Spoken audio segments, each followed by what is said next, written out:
Sometimes you're dealt bad circumstances in life, and sometimes you just have to roll with the punches and find out what you are made out of.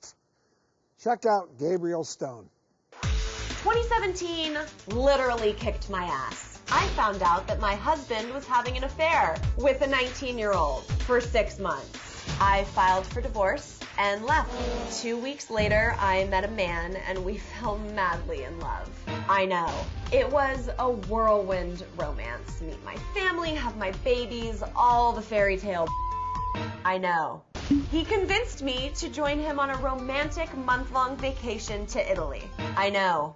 But I mean, come on. Would anyone really say no to that? And then 48 hours before we were getting on a plane, he told me he needed to go by himself. Yep.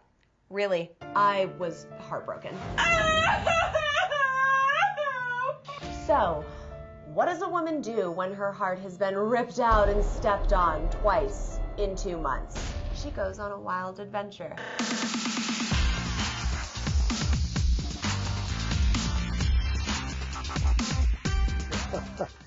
Welcome, the author of the book, Eat, Pray, FML, Gabrielle Stone. Gabrielle. Hi, guys. How are you? Hey. Well, we're great. We really enjoyed watching that video. But, Gabrielle, you were dealt a pretty tough blow. Tell us about that. It made me choose to go on this trip by myself, solo, and it really... I went and healed a lot of old childhood traumas that I probably never would have really faced unless the universe made me go do it. I'm a big believer in everything happens for a reason. Sometimes you can't see it when you're in it.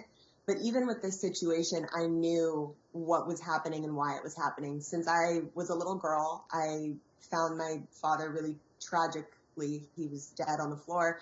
And since then, I've had a fear of abandonment, and I never really truly felt okay by myself. And this was the universe's clear way of making me go face that in a giant, epic manner where I was going to be across the entire world by myself to find out how truly capable I was. So there was never really a question for me that I was going to go. It just felt like divine intervention, like it was my path to go and take this trip and to then write a story about it to help other people heal. Tell me about the journaling. Tell me about that process and what it did for you.